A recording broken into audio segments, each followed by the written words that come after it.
নমস্কার বন্ধুরা, আমি মৌমিতা আবার চলে এসেছি Moumita's cooking J and M cooking চ্যানেলে একটা নতুন কুকিং কন্টেন্ট নিয়ে। আশা করছি তোমরা সকলে খুব ভালো আছো। আজকে বানাবো তিল পাবদা বা তৈলাভ পাবদা বা তিলোত্ত পাবদা বা বলতে পারো তিলোত্তমা পাবদা। এই রকম পাবদা মাছের অনেকে অনেক রকম নাম দিয়ে রাখে।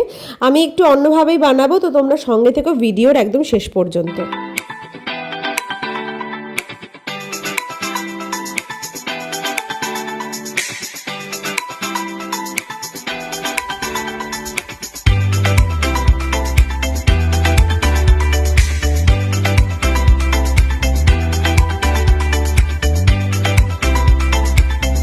তো পাবদা মাছ বানাবো, তার জন্য পাবদা মাছ নিয়ে নিয়েছি। বেশ বড় হিউজ সাইজের পাবদা মাছ এনেছিল, তো সেটাই নিয়ে নিয়েছি।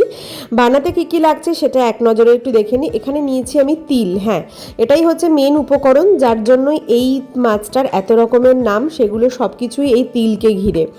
তিল বা যারা বাইরে থাকো তারা এটাকে সেসমি সিড বলতে পারো। এটা ইংলিশে সেসমি সিড এটার নাম।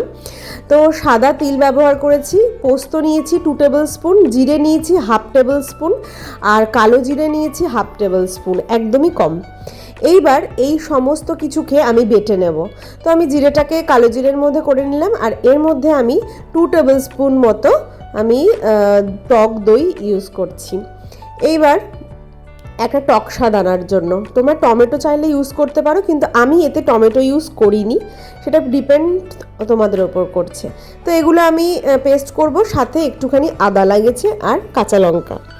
মাছগুলোকে ভালো করে নুন হলুদ মাখিয়ে নিচ্ছি। তো সমস্ত মাছগুলোকে আমি খুব ভালো করে নুন হলুদ মাখিয়ে নেবো এবার। তো নুন হলুদ তোমরা সকলেই বেশ ভালোভাবেই মাখাতে পারো, তাও একটুখানি দেখিয়ে দিলাম তোমাদেরকে। আমি এখানে নুন নিলাম মোটামুটি 1 টেবিল স্পুন মতো, আর হলুদও নিয়েছি, তাই দিয়ে ভালোভাবে মাখিয়ে নিচ্ছি। মাখিয়ে নিয়ে আমি খুব একটা বেশি হলুদের ইউজ আমি এখানে করিনি, দেখতেই পাচ্ছ তোমরা, সামান্যই দিয়েছি। তো আমি এরপরে আর মাছে হলুদ দেব না, মানে গ্রেভিতে হলুদ দেব না। যতটুকুনি হলুদ এই মাছ ভাজার সাথে যাবে ততটুকুনি থাকবে, কারণ আমি এটার একটা ডিফারেন্ট টাইপ অফ কালার আনতে চাইছি। মানে হলদে ভাবটা থাকবে, কিন্তু সেটা লাইট হবে একটু। সর্ষের তেলের হলুদে আর এমনি এই মাছ ভাজার হলুদে যতটুকুনি হলুদ হয় ততটুকুনি হলুদ। তোমরা যদি একদম সাদা পানা করতে চাও, পুরো সাদা, তাহলে হলুদটাকে স্কিপ করতে পারো। আমি এখানে নর্মাল একটু ইউজ করলাম। 1/2 কাপ তেল নিয়ে নিয়েছি, সেটাকে খুব ভালো করে গরম করে নিলাম। এবার আমি মাছটাকে উল্টে পাল্টে ভেজে নেব। একটা সাইড হয়ে গেলেই আরেকটা সাইড দেব। 3টে করে মাছ আমি এখানে ইউজ করছি।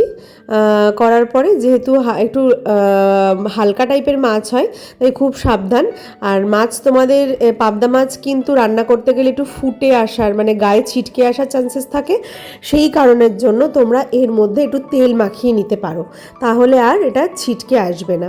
এক পিঠটা ভাজা হয়ে গেছে, অন্য পিঠটা আমি উল্টে দিলাম। এবার মাছ ভাজা কমপ্লিট হয়ে গেছে। একে একে সমস্ত মাছগুলোকে আমি তুলে নেব, আর একে একে স্টেপ বাই স্টেপ এর পরের মাছগুলোকেও আমি ঠিক এইভাবেই আমি ভেজে নেব। তো তুলে নিচ্ছি সমস্ত মাছগুলোকে। আর এখনও যারা আমার চ্যানেলটা সাবস্ক্রাইব করোনি, এখনও বন্ধুত্ব করোনি, তাদেরকে বলে রাখি, ভিডিও দেখতে দেখতে ভুলে গেলে একদম চলবে না, আমার চ্যানেলটা সাবস্ক্রাইব করতে। আর সমস্ত রান্নার নোটিফিকেশানগুলো পেতে অবশ্যই কিন্তু বেল আইকনটা ক্লিক করতে একদম ভুলবে না।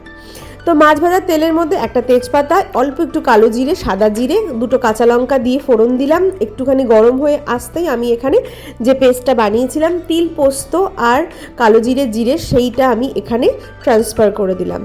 দিয়ে ভালো করে এটাকে আমি কষিয়ে নেব। প্রথমে আমি হাই ফ্লেমে রাখবো, তারপর আমি মিডিয়াম ফ্লেমে নিয়ে যাব, নিয়ে আমি ভালোভাবে এটাকে কষিয়ে নেব যতক্ষণ না অবধি এটার একটা মানে তেল ছাড়তে শুরু করে। সবার আগে বলে রাখি, সেসমি সিড মানে সাদা তিলে কিন্তু প্রচুর পরিমাণে অ্যামিনো অ্যাসিড আর ওমেগা 3 থাকে, সেটা খাওয়ার জন্য প্রচণ্ড হেলদি হয়। সেই জন্য একটু ধিমি আঁচে পাকানোটাই খুব ভালো হবে। আর এটার থেকে প্রচুর পরিমাণে অয়েল বেরোয়, যেটা আমাদের স্বাস্থ্যের পক্ষে খুব ভালো, যেটা আমাদের গুড ফ্যাটি অ্যাসিড। এইবার এটাকে আমরা খুব ভালো করে কষিয়ে নেব। ওই 2 টেবিল স্পুন যে টক দইটা সেটাও দিয়ে নিলাম, দিয়ে ভালো করে আমি এটাকে নেড়ে চেড়ে নিচ্ছি। সামান্য একটু পরিমাণে টেস্ট ব্যালেন্সের জন্য চিনি দিয়েছি, নুন দিলাম আমি স্বাদ মতো, দিয়ে আবারও আমি এটাকে ভালো করে কষিয়ে নিচ্ছি। দেখো ভালোভাবে কষে গেছে বলে মশলাটা, তেলটা কিন্তু একদম ওপরের দিকে ছাড়তে শুরু করে দিয়েছে। মশলা ধোয়া বাটির যে জলটা সেটা আমি এর মধ্যে ট্রান্সফার করলাম, করে খুব ভালো করে নেড়ে চেড়ে নিচ্ছি। নিয়ে আমি মশলাটাকে আরও ভালো করে কষিয়ে নেব, আর গ্যাসের ফ্লেমটা একদম লো করে দেবো যাতে এই সমস্ত মশলা সেদ্ধও হয়ে যায় আর তেলটা আরও ভালোভাবে ওপরের দিকে চলে আসে। দেখো গ্যাসের ফ্লেমটা আস্তে করে দেওয়ার পরে ঠিক এরকমই একটা স্ট্রাকচার এসেছে। এরপর আমি মাছগুলো এর মধ্যে ট্রান্সফার করে দেবো। তার আগে সামান্য একটু জল আর কাঁচা লঙ্কা চিড়ে চিড়ে দিলাম অ্যাজ আ ফ্লেভার, আর এর মধ্যে আমি দিয়ে দেবো এবার মাছগুলো। খুব আস্তে হাতে হালকা হাতে আমি মাছগুলোকে একের পর এক ঝোলের মধ্যে ট্রান্সফার করে দিচ্ছি। বাড়িতে ধনেপাতা থাকলে অবশ্য দিও, আমি একটু ধনেপাতা ইউজ করেছি, কিন্তু এই মাছটা খেতে এতটাই টেস্টি হয় যে ধনেপাতা না হলেও চলে, এমনিতেও খুব ভালো খাওয়া যায়। এরপরে আমি রাঁধুনি পাবদা, তারপরে আমি রেড কারি তেল ঝালের একটা পাবদার রেসিপি আমি অবশ্যই নিয়ে আসবো তোমাদের কাছে। পাবদা মাছ বহুভাবে খাওয়া যায়, পাবদা মাছের সিজনে সবাই পাবদা মাছ খায়, কিন্তু মনে হয় যেন মুখটা পচে যাচ্ছে একই রকম খেতে খেতে, যেন নিত্য নতুন রান্না আমার এই ইয়েতে কিন্তু অবশ্যই পাবে। 7 থেকে 8 মিনিটের জন্য বা 10 মিনিটের জন্য ঢেকে রেখেছিলাম গ্যাসের ফ্লেমটা লো করে মাছগুলো দিয়ে। তো আমার তিলোত্তমা পাবদা বা তিলোত্ত পাবদা বা তিল পাবদা পুরোপুরিভাবে রেডি হয়ে গেছে। গ্যাসের ফ্লেমটা আমি কম রেখেছিলাম, ঢাকনাটা খুলে দিলাম, গ্যাসের ফ্লেমটা অফ করে দেবো। এবার তোমাদেরকে দেখিয়ে দিচ্ছি ব্যাপারটা রেখে দেওয়ার পরে ঠিক কেমন হয়েছে। একটা প্লেট নিয়ে নিয়েছি, এবার মাছগুলো ট্রান্সফার করছি। এটা দেখতে যেরকম লোভনীয় হয়েছে, খেতেও কিন্তু অ্যাজ ইট ইজ সেরকমই লোভনীয় হয়েছিল। তো তোমরা কিন্তু আমাকে অবশ্যই জানাবে যে আমার এই চ্যানেলে তোমাদের রেসিপিগুলো কেমন লাগছে, নানান রকমের টিপস আর ট্রিক্সের সাথে রেসিপিগুলো তোমাদের কেমন লাগছে, আর বাড়িতে ট্রাই করার পরে তোমরা কতটা স্বাদ অনুভব করছো সেটাও কিন্তু অবশ্যই জানাবে। শুধুমাত্র পাতাটা অল্প একটু গার্নিশের জন্য ছড়িয়ে দিচ্ছি, বেশ ভালো লাগে, খুব টেস্টি লাগে খেতে এই পাবদা মাছটা। তো রেসিপিটা তো আমার এখানেই শেষ হয়ে গেল।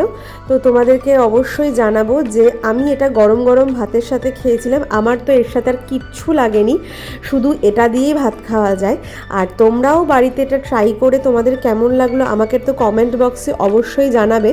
আর বন্ধুত্ব করতে নতুন বন্ধুরা সাবস্ক্রাইব করতে কিন্তু একদম ভুলবে না।